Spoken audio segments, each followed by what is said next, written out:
Yo, good evening, everybody. How you doing? This is your Coach Renz, and welcome back to Patreon. I know I put the last two videos were free for everybody to watch, but this one going straight and directly and only to you, my patrons, and I appreciate you greatly. I really appreciate you for all that you do. Now, and please recommend other people to become patrons. So here's the deal.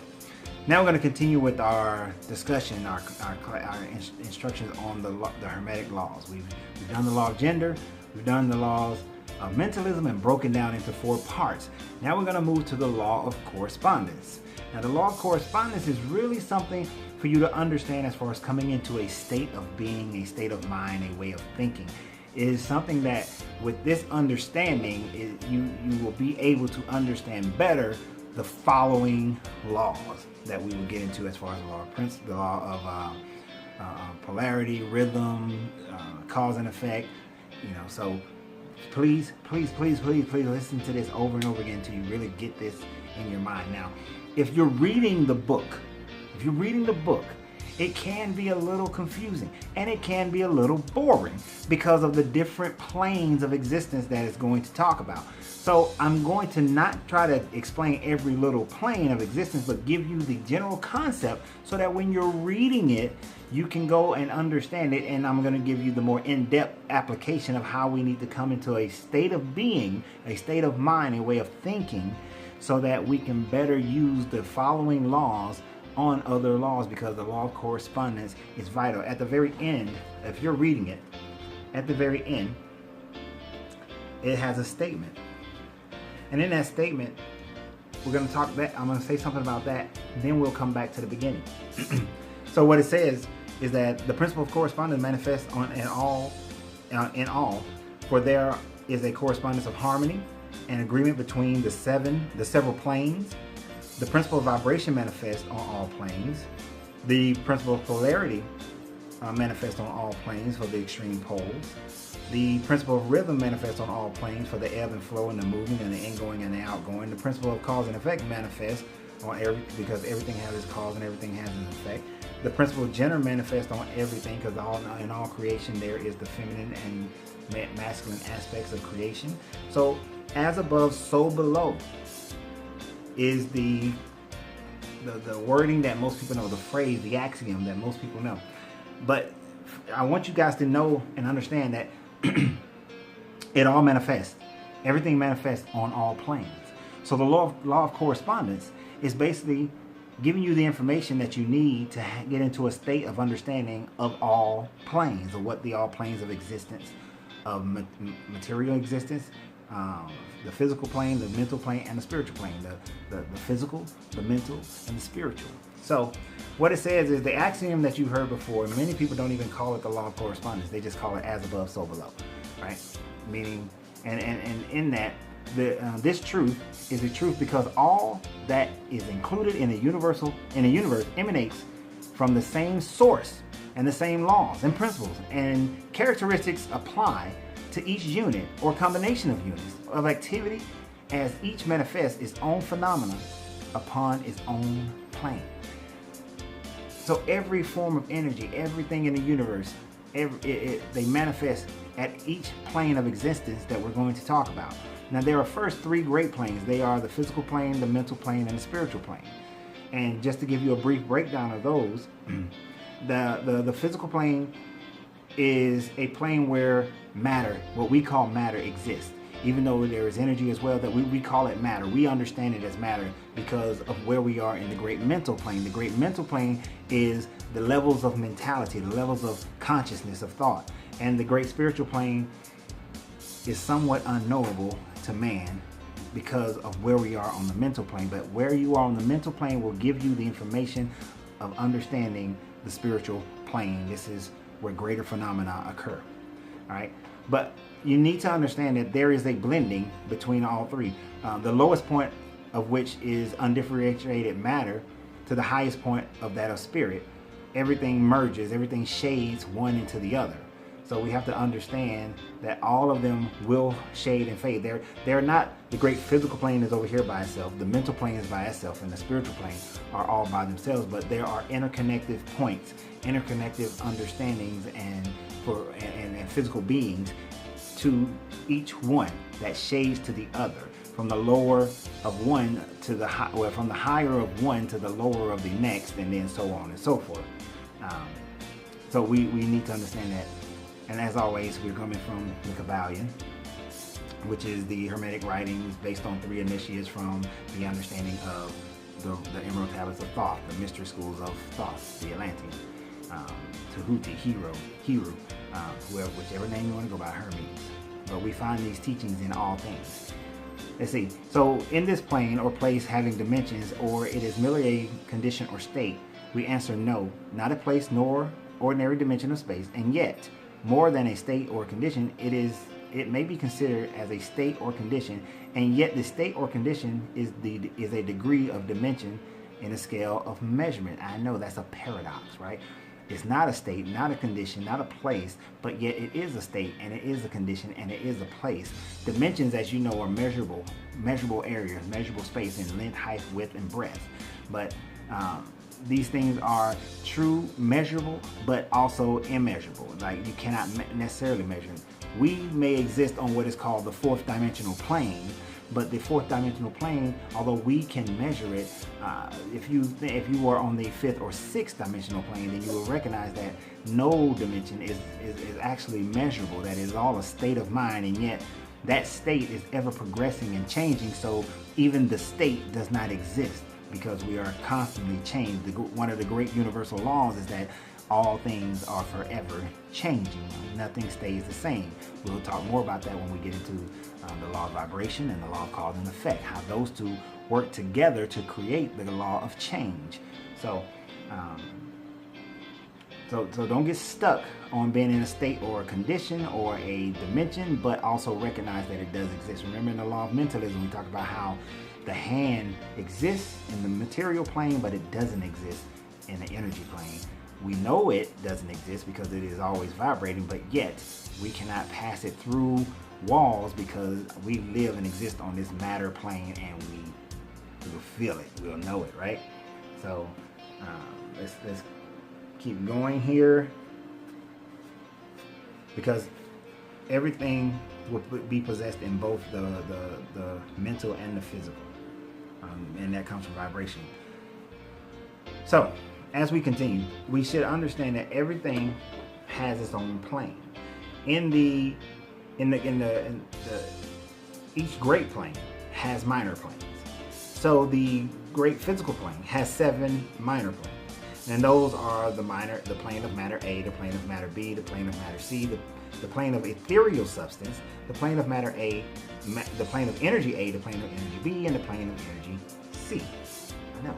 It's like there's this, it's there for an understanding. When you read this, you'll understand plane of matter A comprised of forms of matter in the form of solids, liquids, and gases, generally recognized by textbooks of physics. Basic information, you know this. Plane of B comprised of certain higher, more subtle forms of matter that exist, and more science that exist, and as far as radiant matter, and phases of radium belonging to the lower subdivision of the minor plane. The plane of matter C comprises of forms of most subtle to tenuous matter and exists an existence which is not suspect to ordinary scientists. So these are like gas, elements, minerals. These are basic forms of matter that we all understand, that, and each plane scales upward ever so much. But you have to understand that in between each one, they scale up to the other. But what we would not do, and what most of the time we won't do, and you know this is later in this chapter, is we won't ascribe to these things as having life. We would just say that they are energy, that they're a blind force. But remember, in the law, when we talked about mentalism, the all in all, how there is the existence of blind force, or blind energy.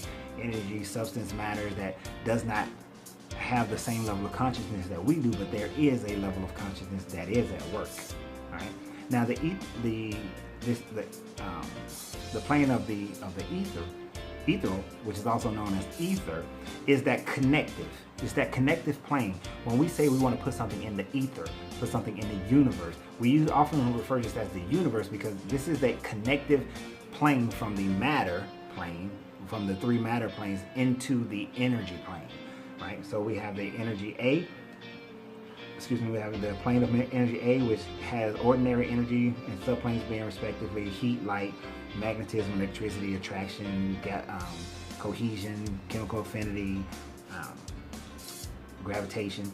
Plane of energy B comprises of subplanes of higher forms of energy that most science we haven't discovered yet, and we call these natural finer forces. These are forces that we know they exist, like dark matter. The energy that dark matter exhibits, we don't necessarily know what it is nor what to call it. So it's more of a finer forces of nature.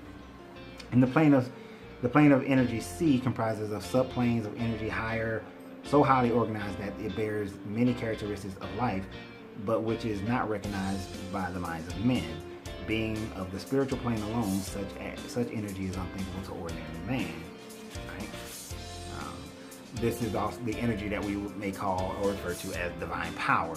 When things happen that we do not understand why they happen, we just call it miracles or luck or chance. This divine power that comes from the plane of matter energy, plane of energy C, we can't fathom nor understand it completely, so we give it into divine power. Sometimes people call this God or angelic or guardian angels and things like that, or ancestry energy. But it is something that we don't fully understand yet. We haven't fully conceptualized, so we theologize it. We use theology to give it human-like qualities so that we can better try to understand it. But in truth, it is beyond our basic understanding unless we start to move higher in the great plane of the great mental plane. So let's go ahead and move into the great mental plane. Now this comprises of forms of living things known to us in our ordinary life. And this is the extent of it. And I'll tell you why the extent of it is to the things of our ordinary life. Because in that plane, and like I said, we're not going to go into the heavy details of each one, but it's just for you to understand it, and I will draw it all together. And remember, at the very beginning, I said that all things work on every plane. So on each of those matter planes, vibration works, gender works, cause and effect work, everything works on each plane of existence.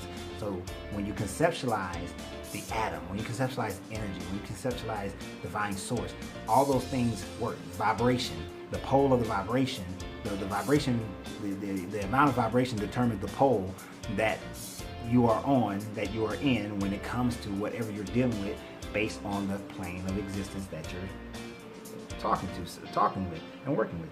So I know that was a little crazy, but let's go there.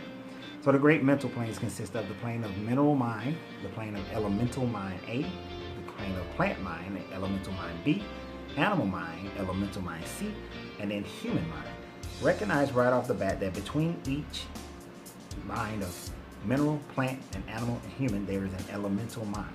Meaning elemental, there is things at work in between, and they connect the higher of the mineral mind to the lower of the plant mind, the higher of the plant mind to the lower of the animal mind, the lower of the animal mind, the higher of the animal mind to the lower of the human mind, and from the higher of the human mind, it will connect to the lower of the spirit, the great plane of spirit. I'm going to just give you that clue right there, and that's how they all connect. And I'll give you an example in a little when I get to the spirit. So here's the thing. These minerals, most people won't give them the idea of a living and degrees of development of life and mind. Remember I said something about that when I talked about the planes of matter. But these things have what we would give them love and hates. They have likes and dislikes, attractions and repulsions, affinities and non-affinities. Just as negative energy is attracted to positive energy, just as magnets attract or repel depending upon the poles that they are facing, just as certain molecules, certain viruses, certain things are repelled by others and attracted to other things. So understand these things have their likes and dislikes, their loves and hates. So we may not, most of the time, our minds don't want to attribute that to a mind at work. We just want to say that it is blind force again. But understand this living energy has a certain level of consciousness that it's working with, and if you are to affect it through vibration, to move it along the polarity scale, if you are to affect it by cause and effect, then you have to understand that it has a mind, a love and hate. It has something akin to a spirit and a soul. Just because we don't understand it doesn't mean it does not exist yet. That doesn't exist. So the plane of elemental minds, they connect. The elemental minds connect. So the plane of plant mind. Now this one is a little bit easier for you to accept, because we've seen, you may have seen, where scientists have shown where if you exude a intention to set a plant on fire, especially if it's already experienced fire, then they have placed instruments on it where the plant registered anxiety, or it registered fear, it registered a knowing of the intent of the person, or it registered that a certain energy broadcasted from it because fire came near it, or it was being burned or something like that. So the plant mind exists. Now, recognizing that, there are certain things about plants that exist in us. And we have to be able to say, okay, we have a certain level of a plant mind that works within us as well. Also, plants, we use a lot of plants for healing. A lot of plants are used for healing. A lot of plants are used for helping you in your visions. So you have to understand the plant mind in order for it to work. If you were to go to the Amazon and take a DMT trip, then of course the shamans there, they work with you in meditation. They work with you in your diet for about 10 days to get you prepared for it, right? It's prepared for what's going to happen in the plant mind. And they even call it Mother Ayahuasca, right? They call it Mother Ayahuasca. That's what you're going to be visited by, because the plant mind works with your human mind to take you on this DMT trip. So think about that for a minute. And of course, the plane of animal mind, where we have different animals of the world that are familiar to our own. We have animals in our houses, pets that we call them. We have dolphins, other animals that have shown higher levels of intelligence than others. I mean, the inchworm is not on the higher animal mind of the dog. The dog is not on the same animal mind as the dolphin, nor are those, as we move up to the humpback whale, and then we have those of the gorillas, the chimpanzees, the baboons. The different animals have different levels of consciousness. So we have to recognize that some of them even come up to the point of being almost human.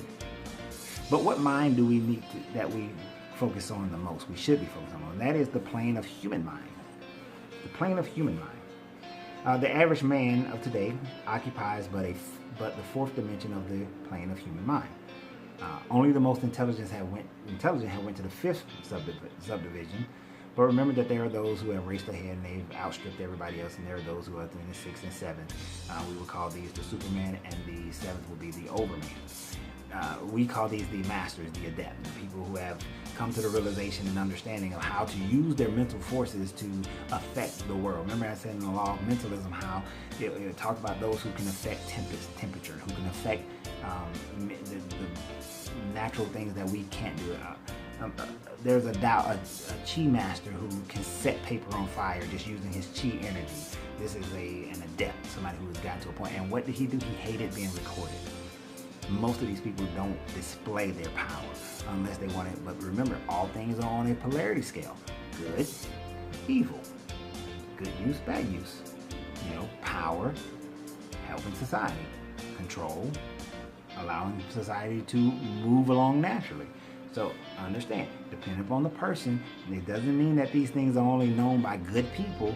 These things are known by those who you may consider evil simply because they have a different agenda than yours. It is not good or evil, but the agenda of the user, the tool. A knife can either save life in the hands of a surgeon, or it could cause murder in the hands of a murderer. Just as simple as it is. Now, one of the things that it breaks down is the elementary planes, right? The elementary planes bear the same relation to the planes of mineral, plant, animal, and human mentality of life that the black keys play to the white keys on the piano. Meaning that if you only deal with the human mind, you can make life, you can make creation, you can create, you can have cause and effect, you can, like the white keys of the mental mind, make music. plant mind alone can do the same, and the mineral mind alone can do the same. But the black keys represent the ability to create more complex music, the ability to make sounds and interconnect them so that they are all connected and play a greater harmony. Remember, correspondence deals with harmony of the different planes of existence. So, as above, so below. This is the understanding that when you get the elementary planes of how they all connect together, and for those who discover this through understanding how to read between the lines, you would definitely hold a master key, because now you can harmonize the mineral mind, you can harmonize the plant mind, you can harmonize the human mind, you can harmonize the different planes of matter, the different planes of energy. They can all come in harmony and work with each other to attract into your life, to have the mental ability to do those things that you so desire. Not want, but desire. I'll do another video about all that. I know this is like really, really heady, okay? But let's, for a second, talk about the great spiritual plane. What the book says is that passing from the great mental plane to the great spiritual plane, what shall we say? How can we explain these higher states of being, life and mind, as yet unable to a mind that is yet unable to grasp and understand the higher subdivision of the plane of human mind? How would the light be described to a man who was born blind? How sugar to a man who has never tasted anything sweet? How harmony to one who is born deaf? Right? Basically saying that the great spiritual plane is somewhat unknowable. The thing about that is that it also says that to our minds, that there are beings who have this understanding of the great spiritual plane. And although they are far above from us today, some of them we have given titles to: angels, archangels, demigods. On the lower planes, they dwell those great souls whom we call masters and adepts. Above them is the great hierarchies of the angelic host, unthinkable to man, and above those are those who may, without irreverence, be called the gods. This reminds me of the Avengers, right? Thor was believed to be a god, but yet he is just a being of a higher spiritual dimensional plane who understands his energy better, who understands the mind, the different mentalities better. In the movie Ragnarok, Thor had always thought that the hammer, Mjolnir, was the creator of his lightning, his storm force. It is not until later he realized that Mjolnir was made simply as a tool to control what was already in him. But then he came to the realization, the mental realization, that the power was truly in him, not Mjolnir, because Mjolnir was destroyed. So the true power was within. But he could grasp this because he existed on a higher spiritual plane than we do. And the Vikings created the demigod of Thor. I'm not saying Thor exists, just using that as an example. But in that example, we have to understand that some things that we call angels, some things we call demons, what we call gods or goddesses, these are things that are innate within us, and these are beings of higher dimensional planes that do interact on the lower planes. I told you before, the beings on higher planes can't interact, but they can't do anything that we don't allow. Therefore, only when we walk around in doubt and fear and shame and guilt are these higher spiritual beings, these higher energetic beings, able to do things towards us. We have to recognize that we exist on all dimensional planes, on all mental plane, plant mind, animal mind, all planes of matter and energy. We exist and we have abilities. If you are of the Christian origin or Christian still, then you understand how these things work when you say that you were given dominion over all things. That is a teaching, not just with Christians, but with all religions, but you have that ability and power within. It's for you to understand it until you come into a knowing of it, then you cannot use it. But once you come into that, you will be able to use it. But then we'll also be able to bring these entities into work with you, to help you, to work with you, to help you to understand how these things work, because all are within the mind of the all, and they are subject to all the cosmic processes and universal laws. So in conclusion, we go back to the understanding that the law of correspondence is really just saying that all things on every plane of existence exist and are functioning under the 7 Hermetic principles, and it is for you to gain an understanding of being in the correct state of mind to be able to utilize all these, to utilize everything on every plane, to utilize vibration on every plane will allow you to move along the poles on every plane. So this is the understanding of the law of correspondence. So as above, so below. In order for this to work for you, you have to free yourself to be yourselves, because your greatness is not.